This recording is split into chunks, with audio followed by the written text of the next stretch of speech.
Hey everyone, how's it going? Thanks for joining me once again and welcome back to the channel after a couple of weeks break. So in today's video, I'm actually doing something different once again and going back to my existing CD collection, which I haven't done for a while. Just because I've been involved in a few threads and I've done quite a few updates lately, so I thought I'd go back to some older material. And this will be kind of a bridging interim video because some of these releases I have spoken about before, but I've got 5 albums to talk about today, all different bands, and I want to get these ones out of the way before I do the next lot of videos, because the next one will be a ranking discographies and then an extensive collection by another band. So these are just sort of random one-offs to bridge the gap, so to speak. So that's what we're doing today. Of the 5 albums, I have spoken about 3 before in collection updates, so I'm not going to go into a lot of detail, but just as a refresher, or if you're new to the channel, you may not have heard about these albums, so I'm going to talk about them again. So enough babbling, we'll just get straight into it. Okay, so the first CD I'm talking about today, this is DRAVOKH with Omen. So yeah, I mentioned this one in a collection update a couple of years ago. So if you're not familiar, DRAVOKH are an Indonesian black metal band, signed to 666 Records in Thailand, actually. So that's how I found out about this band. The owner of the shop recommended them to me and I said, okay, I'll give it a whirl. Ended up really liking it. So what you have, their brand of black metal, DRAVOKH, it's sort of very violent, hammering, well-produced black metal. So think of bands like mid-period Marduk and also Enthroned, and especially the Dutch band Sauron, which takes a lot of influence from Marduk as well. That's what you have. So it's very harsh, abrasive and nasty, violent with hammering drumming, but at the same time it's really well produced. So yeah, as I said, if you like those bands such as Marduk, Enthroned and Sauron, you'll probably love this band. This is a 5-track EP. There's not a lot of variety between the songs, as is the case with a lot of this music, but having said that, there are some real standout moments. My favorite song is probably track 3, which is Sacrilege Thy Name, but it just makes for a really enjoyable brief listen of violent black metal. So just show you the booklet, cool logo and layout with this one, and they also contain all of the lyrics, and just show you the disc. Cool logo with this band as well. Yeah, so not a lot to say. You can, I'll link up my previous videos where I've described certain albums in more detail, but yeah, as I said, if you just like that violent, well-produced, fast black metal in the vein of Marduk, Enthroned and Sauron, you'll really enjoy this. So from Indonesia, this is DRAVOKH with Omen. All right, up next, we have Drowning the Light with The Land of the Dead Sun. So yeah, this one I've also spoken about in a collection update, so again, I'm not going to go into a lot of detail. But if you're not familiar, Drowning the Light is a primarily one-man black metal project from Kiama, Australia, and he has made a lot of noise, literally and figuratively, in the underground over the last decade or so. You know, he's released a plethora of albums, a spate of releases, like a lot of splits, EPs, full-length albums, and it's really good quality black metal. So I understand. I think there's not so much hype surrounding this band, but it's a very popular band, and I can understand why, because the music is great. This album, this is an EP actually, just 4 tracks, and what's interesting about it is that it's him, the guy, what's his name? Asgore, that's the man behind Drowning the Light. It's him collaborating with a series of Finnish musicians, and I think this came together when he was touring in Finland, and then he actually played some live shows with certain key members of the Finnish black metal scene, and then they collaborated to make this EP. So how would I describe it? It actually sounds, I've mentioned this before, stylistically, it sounds like very much like Finnish black metal, which is no surprise considering the people he collaborated with. So just that kind of sort of hoarse and bleak sounding black metal, you know, those really sort of hoarse and monotonous sounding riffs. When I say monotonous, not as in boring, but it's sort of like that dreary kind of sound to it. So it reminds me a lot of mid-period Horner, especially when Horner had that vocalist Corvus, like albums like En Vatnags, stuff like that, you know. So it's that kind of bleak Finnish black metal, and I think the sound, even though Asgore is Australian, but it's got a Finnish sound, and as I said, it's no surprise considering the people he collaborated with. I will say this about this EP, if I'm being completely honest, I do like it, but it's not one I'm frequently going back to listen to. I do enjoy it, but I just think with this particular release, he's done better on other albums. So I'm not saying I dislike this one, but I just enjoy more some of his full-length ones more than this one. But this is certainly worth checking out considering the star-studded lineup, which I'll go into, and that unique collaboration between the Australian and Finnish black metal bands. So just show you the back. Yep, very cool artistic layout here. I really like this. And you see these are the people he collaborated with. So we have Stormheit, who is from Stormheit, Goat Moon and other bands. Also Kadotos, who's from the Finnish one-man black metal band Anal Blasphemy, and Shatralg from Horner. So as I said, it's no surprise that this release sounds a little bit like Horner. And what else? Shatralg is also in Sargeist. Yeah, so it's got that very Finnish sound. And yep, cool pictures of the band. So just showing individual profiles of all the members. And I think this is a one-off live show they actually did when Asgore was in Finland. Yeah, and I really like this kind of artwork. Yeah, so for me, maybe the music, if I'm being completely honest, doesn't quite live up to the artwork on this release, but Drowning the Light is a fantastic project. And as I said, this is interesting to check out based on that collaboration and the star-studded lineup alone. So if you like that sort of bleak sounding horse black metal, definitely check this out. This is Drowning the Light with The Land of the Dead Sun. Okay, coming up next is yet another release that I mentioned in a collection update, so I won't go into a lot of detail.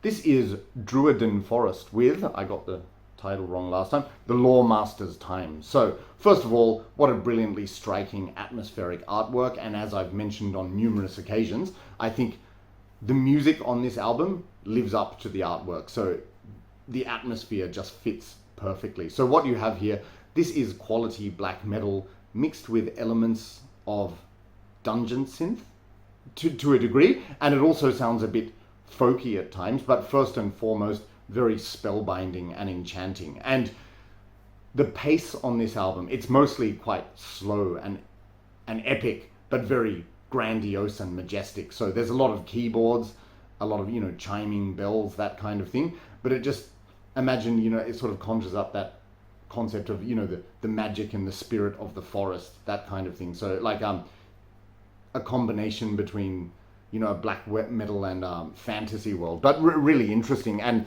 as I mentioned before, it starts off with sort of ambient minimalist dungeon synth as the intro, but then it slowly builds up to majestic slow black metal with a lot of keyboards, and then it winds down again, sort of descending into that ambience to finish the album. But this is really just an enchanting soundscape of a journey, a really enjoyable album. I just love it. Like, it's that kind of album where you put it on and you sit back, you just give it your undivided attention, but your mind is taken off into a kind of fantasy world, which I really enjoy about this kind of music. It has the ability to do that, and it's shown on this album. So yeah, brilliant artwork. Kind of minimalist digipack here and minimalist disc. But as I said, look at that artwork, it's brilliant. All tracks on this are fantastic, but my favorite is track 3, Seven Witches. That's the most enchanting. But really, I believe that this is an album that needs to be listened to in its entirety from beginning to end, because it takes you on a soundscape journey. So absolutely fantastic, atmospheric, enchanting black metal release. This is from Finland, Druadan Forest with The Lawmaster's Time. Alright, so you might be thinking, those descriptions are uncharacteristically short for you, as in me. That's true, yes, but as I said, I've spoken about those before. So now what I'm going to do is talk about 2 more albums, which I've never spoken about. These are fresh, so let's get into that. Alright, so up next, this is Eastern Front with Blood on Snow. Right off the bat, I'll just say this is a fantastic album. So good. I was brought to the attention of this band actually by watching a British black metal documentary on YouTube. I think it's still up there. I think it's called British Black Metal, and I think made in the early 2010s maybe. So just highlighting key bands in the British scene, and I'd never heard of this band. So like often people, when you think of British black metal, you think of Cradle of Filth, Hecate, Enthroned, Balsa Goth, but then there's a spate of new generation bands which are absolutely fantastic. This is certainly one of them. I just remember seeing interviews with this band in the documentary, and they seemed like interesting people, and their, you know, the content of their interviews and also their live performances. So that's what sparked my interest, and I bought this album a few years ago. So some of you might be thinking, oh, is this a rip-off of Marduk's Panzer Division Marduk because of the war-based theme and everything? No, not really. Definitely, like obviously the band name, they named it after the most brutal campaign in World War II. And it's not a political band, but they're just describing certain events in World War II. You know, and they are actually detailed quite a lot in some of these songs. So for example, in the song like Battle of Smolensk and At the Gates of Moscow, you know, so they're based on actual events in World War II. The funny thing is, a lot of people might be expecting blasting, brutal, relentless black metal in the vein of Panzer Division Marduk, and I won't lie, actually in some parts of some songs it sounds very much like that, definitely. But as they said in the interview on that documentary, their music has a lot more layers, I think. So sometimes it slows down, it's not blasting and relentless the whole time. Sometimes it slows down to more atmospheric parts. Then there's some, you know, sort of mid-pace sections. So there's a lot more variety in terms of the tempos on this album. In addition to that, they sometimes use some dim keyboards and acoustic guitars. And what I really like about this band is it just conjures up that atmosphere of total bleakness, which you can imagine. I mean, thankfully, our generation never had to deal with the horrors of World War II, but like this was a horrid campaign in World War II. And you know, just the bleakness of the snow, the cold weather, and the carnage. By the way, they're not glorifying that. It's just a theme for the album. But I think the music really conjures up that sort of bleak atmosphere. And at times it reminds me of Vinterland, the Swedish band. No, it's not melodic black metal, but just in terms of the bleakness and the melancholy, I think it sort of captures aspects of Vinterland, but also at the same time aspects of Marduk and then something else. What I really like as well is the mix on this album is absolutely perfect. Like the drums are often blasting and they're machine gun like, but they're not too high in the mix, so they're not drowning out the guitars. You can hear everything clearly, the vocals, it's just all fantastic. And it's just this perfect mix, perfect blend, the sound they achieved. And you know, whenever I go back to listen to this album, I'm just amazed. I go, I should listen to this more often actually, and I'm keen to check out more releases by this band. So yeah, just showing you the back here. And yeah, so nice readable lyrics too. And as I said, a lot of the songs are describing certain events in World War II. Clearly, I think they draw some influence from Marduk because they have a song called Unleash the Panzer Division.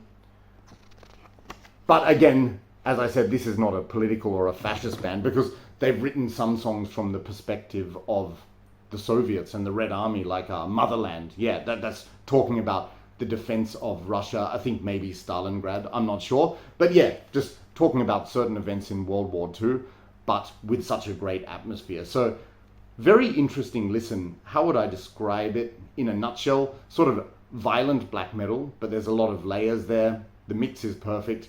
A bleak atmosphere. So some bands which spring to mind are Marduk, particularly Panzer Division Marduk era, but also Vinterland, and then something else entirely of its own. So if you like fresh, original, and unique black metal, definitely check this out, and I'd like to check out more albums. So that's Eastern Front with Blood on Snow. So, by the way, some of my favorite tracks on this, I think my favorite tracks are Motherland, At the Gates of Moscow, and my absolute favorite track, the last one, Where Warriors Once Fell. Just so melancholic and atmospheric, is brilliant. So yeah, Eastern Front with Blood on Snow.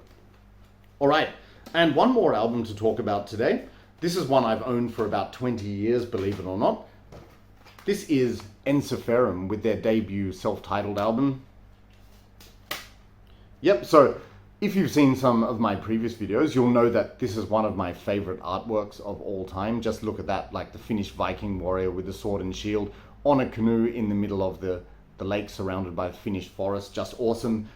I'll be honest, when I bought this album, it was on the basis of the artwork, and I wasn't disappointed. So if you're not familiar, ENSIFERUM has developed a lot over the years, but I suppose you could describe them as a folk metal band. But they also, on this album in particular, it sounds a lot like melodic death metal and elements of Viking metal, especially with the chanted choral vocals which they use. So if you like a combination of melodic death metal, Viking metal, and folk metal, you'll definitely enjoy this. I remember when I first bought it and I was playing it in my apartment, my housemate at the time, who he wasn't really a metalhead, when I played this, he goes, "Oh, this reminds me of being out in the middle of the forest in a log cabin chopping wood or something." And it's very much like that. Like, he was sort of saying it jokingly, but it really conjures up that kind of Nordic pine forest atmosphere, which I just love.